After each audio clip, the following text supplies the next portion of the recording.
আসসালামু আলাইকুম। আজকে একটা স্পেশাল সবজি হবে। সবজিটা লাউ বুটের ডাল দিয়ে সবজি, রুটি দিয়ে খেতে অনেক মজা লাগে। এটা রান্না করব। লাউটা সম্পূর্ণ কেটে নিয়েছি। এখন বুটের ডাল ধুয়ে নিয়েছি, সারা রাত ভিজে রাখছিলাম, রেখে বুটের ডালটা ভালো মতন ধুয়ে নিয়েছি। এখন প্রেসার কুকারে বসাই দিব। প্রেসার কুকারে প্রথমে তেল দিলাম, তেল দিয়ে এখন তেলটা গরম হলে শুকনো মরিচ কেটে দিব, 3টা শুকনো মরিচ কেটে দিচ্ছি।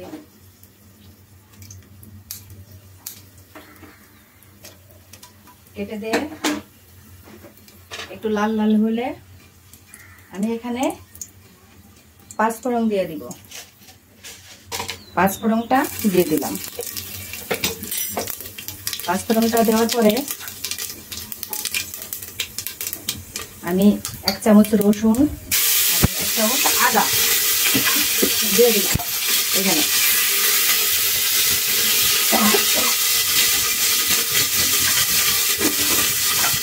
একটু লবণ দিলাম স্বাদ মতন,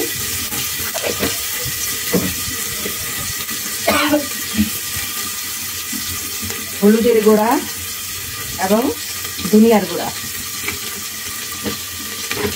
এটা দিয়ে ভালো মতন কষিয়ে নিতে হবে।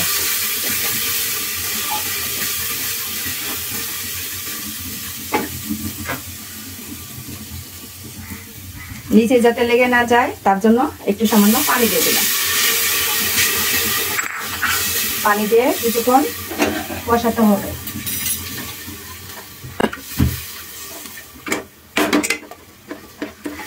কিছুক্ষণ কষায় আমি লাউটা দিয়ে দিব।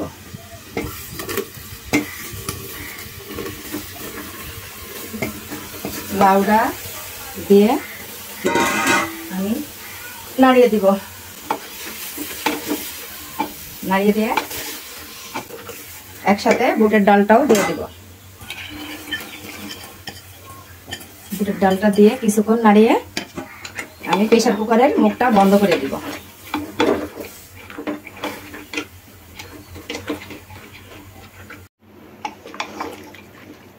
এখন কিছুক্ষণ কষিয়ে আমি পেঁয়াজ এবং কাঁচামরিচটা দিয়ে দিলাম। তারপরে প্রেসার কুকারের ঢাকনাটা লাগিয়ে দিব। একটু পানি দিয়ে প্রেসার কুকারের ঢাকনাটা লাগিয়ে দিব।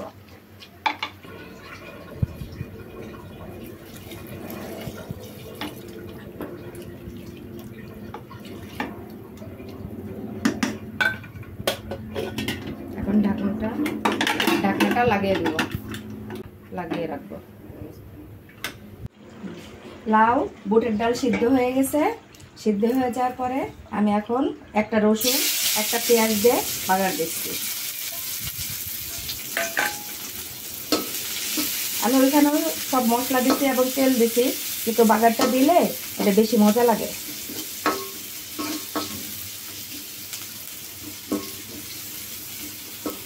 এটা রুটি এবং পরোটা দিয়ে এই বুটের ডাল আর সবজি লাউ খাইতে অনেক মজা লাগে।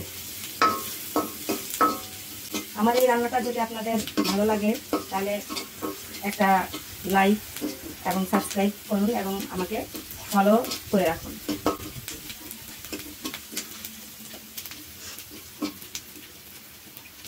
ভাজতে ভাজতে যখন লাল করে ফেলবো তখন লাউটা এর ভিতরে দিয়ে দিব। লাউ বুটের ডাল সবজিটা এর ভিতরে দিয়ে নামিয়ে ফেলবো।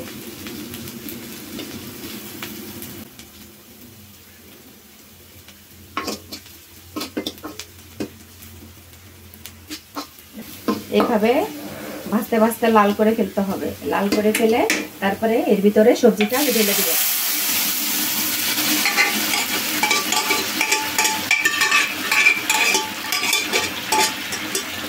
সবজিটা ঢেলে একটু নাড়িয়ে আমি নামাই ফেলবো। হয়ে গেল আমার মজাদার বুটের ডালের আর লাউয়ের সবজি।